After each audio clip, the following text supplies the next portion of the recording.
नमस्कार। अंतःपुर के कानाफूसी में आप सबों का स्वागत।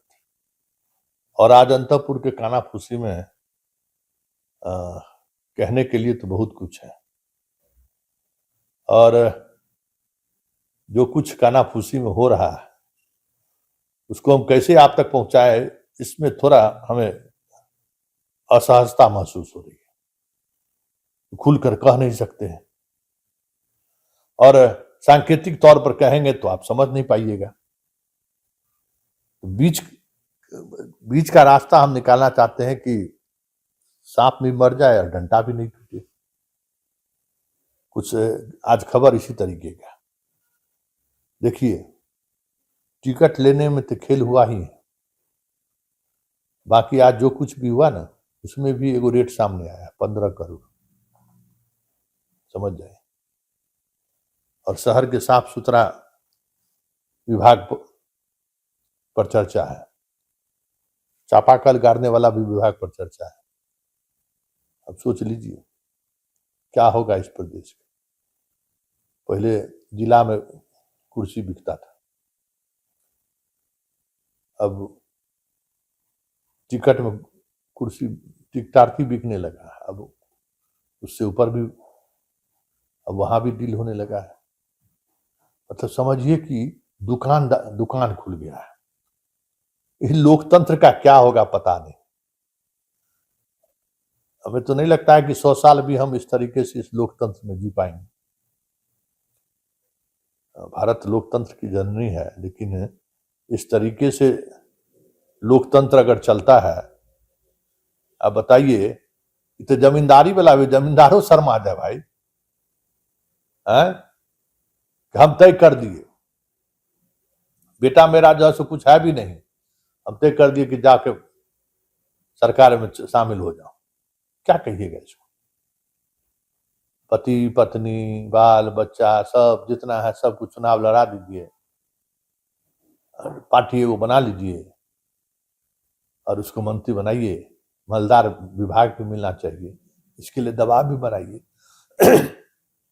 मतलब खुला लोकतंत्र का चिरहरण कह सकते हैं ना।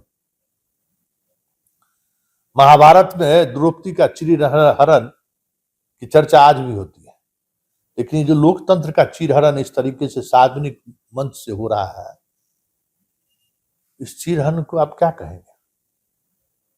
कि भाई ये जो कैसे कह सकते हैं, एगो बन गया इस देश का प्रधानमंत्री मुरेठा वाला, कुछ उदारीकरण के रास्ते। भले आज एक दौर आया कि उनको सबसे ज्यादा गाली पड़ी हो, लेकिन देश की इकोनॉमी को जहां से जहां तक उसने पहुंचाया है उसी का हम लोग फसल काट रहे हैं। 10,000 से लेके कुछ भी दे दें पब्लिक को, जनता को 5 किलो अनाज दिए जा रहे हैं 10 साल से, फिर भी खजाना खाली नहीं हो रहा है। उसी सरदार जी का किया हुआ है। लेकिन जिस तरीके से लोकतंत्र में खेल हो रहा है, क्या कहिएगा? इस लोकतंत्र से क्या उम्मीद कर सकते हैं आप? इस मंत्री सब से क्या उम्मीद आप कर सकते हैं? वो विभाग के जब प्रभार में आएंगे तो क्या करेंगे वो? है? जब इन्वेस्टमेंट की बात हो रही हुई है, इन्वेस्टमेंट ही सब कुछ है, तो उसको आप क्या कहेंगे? ये अंतःपुर में आज दिन भर कानाफूसी रहा, दोपहर बाद यही कानाफूसी हो रहा है कि बताइए कैसे चलेगा ये लोकतंत्र? ऐसे ही चलेगा तो 100 साल चलेगा क्या? और एक लोकतंत्र में जी ये लोकतंत्र है कि धनतंत्र है? लोग राजा को गाली देते हैं। भाई राजा के कोख से पैदा लेने वाला ही राजा बनता था। ये अभी क्या हो रहा है? अभी नेताओं के कोख से पैदा लेने वाला जो नेता और मंत्री है और लोग बन रहे हैं, इन लोगों को तो चलिए, राजा के पुत्र को राजा बनता था तो युद्ध के मैदान में जाना पड़ता था, लड़ना पड़ता था। इन लोगों को तो कहीं जाने की भी जरूरत नहीं है। पेट से पैदा लिया, मंत्री बन गया, आराम से जिंदगी जीना है। युद्ध होगा तो सेना है ये है, कहीं गोली फायरिंग हो गया तो इसके लिए पुलिस है ये है, सब काम के लिए सब विभाग रखा हुआ है ये है, हमको मौज मस्ती करना है। तो राजा जी वाले बात जो बार बार जो आलोचना के तौर पर उस राज्य को जनता के सामने लाया जाता है, इस राज्य से क्या उम्मीद आप करते हैं? खैर, इस बात को गहन बात है, इस पर तो चर्चा होते रहेगा। लेकिन आज जो वो कानाफूसी में चर्चा है, गजब, कहते न कि एक मयान में दो तलवार कैसे होगा। तो हमरा कहते हैं ना, गजब का भाई। देखिए, राजनीति बिहार के तो हर लोग समझते हैं, लेकिन मिथिलांचल के लोग की जो राजनीति है ना, उसको समझना बहुत मुश्किल है भाई। हाँ, एक एक एक एक एक सब साफ। अब दोपहर से सब चिल्ला रहा है, कह रहे भाई इक्के झा रहेंगे ना, मिथिलांचल में कितना झा चाहिए भाई। और जो एक झा है, जगन्नाथ मिश्रा जी अपने समय में मिथिलांचल की किसी झाजी को आने देते थे, फटकने देते थे हैं? तो फिर उस कलेवर का जब झाजी ऑलरेडी बिहार की राजनीति में सक्रिय है, तो दूसरे झाजी की जगह की जरूरत क्या है बैठ के कानाफूसी करने के लिए?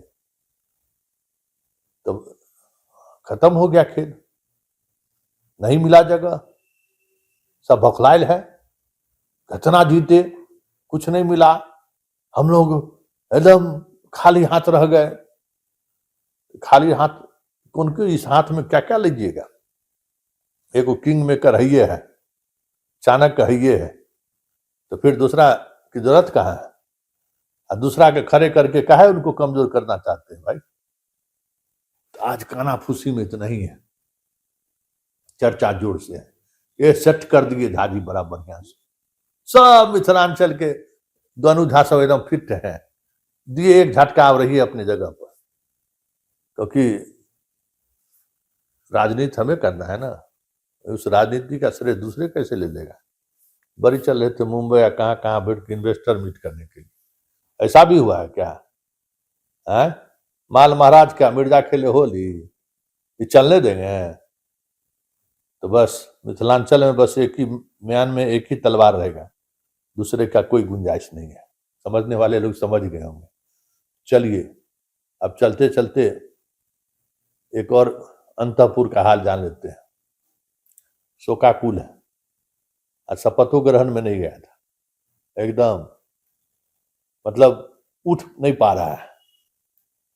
तो पता नहीं हार का दुख है कि लैंड फॉर जॉब वाला का दुख है, फिर तारीख आने वाला है, समझ से परे की बात। वैसे मतलब राजनीति में, बिहार के राजनीति में भी संजय का अपना अपना कैरेक्टर है, अपनी अपनी भूमिका है।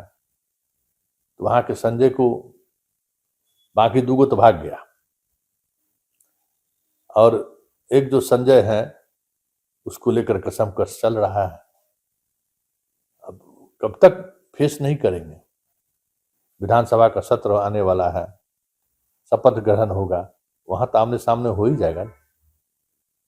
कितना देर तक जो चेहरा छुपाते रहिएगा, और कब तक छुपाते रहिएगा? चेहरा क्यों छुपा रहे हैं? चुनाव नहीं लड़े इसके लिए, या फिर बिना लड़े हार गए इसके लिए? अंतःपुर में गजब का चर्चा है। आज जुलूस निकला था, आज मुर्दाबाद का नारा लगा है, लेकिन सवाल यह है कि अंतःपुर ने तय कर लिया है कि हम पुत्र मोह में बंधे रहेंगे, बाकी चीजों को हम संभाल लेंगे, लेकिन पुत्र को मोह में हमें अभी उसके साथ खड़े रहना है। उसके साथ खड़े हैं। एगो झाजी थे तो भर चुनाव बाहरे रहे, ऐसा न खेला हुआ चलने देगा उनको? भाषण लिख लिख के देते थे तेजस्वी का, अब उसका जरूरत नहीं पड़ेगा। नेता प्रतिपक्ष में ही 25 गो में 35 गो में क्या होने वाला है? कितना समय मिलेगा? अब भाषण लिखने का भी जरूरत नहीं रहा, इसलिए अब झाजी को वैसे भी जरूरत नहीं है। और झाजी जब से हस्तिनापुर पहुंचे, वो अपनी उपयोगिता को बनाए रखने के बजाय थोड़ा हाई प्रोफाइल चीज सोचने लगे। तो वो हरियाणवी उनको पटकी दे दिया, और भी नालंदा वाले के माध्यम से। तू तो अभी बेहोशे है, मान भी लिए कि अब तो कोई राज्यसभा जाने लायक तो सीटों नहीं है, विधायकों नहीं है जो हम जाएंगे, तब अपना चुपचाप 2030 तक गुजारना है, गुजार ले, फिर जो होगा सो देखा ही जाएगा। ये बहुत समय है।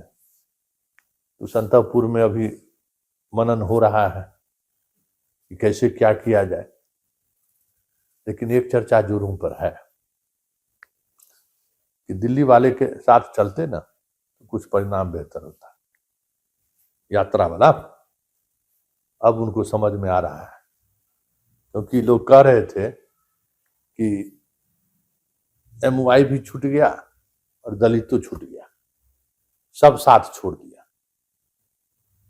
अब फिर उसको एक जगह समेटने के लिए तो हस्तिनापुर वाले जो युवराज हैं, पदयात्रा वाले, उनकी सहयोग की जरूरत पड़ेगी, क्योंकि उसके बगैर अब नई राजनीति की कोई लकीर दिख ही नहीं रहे।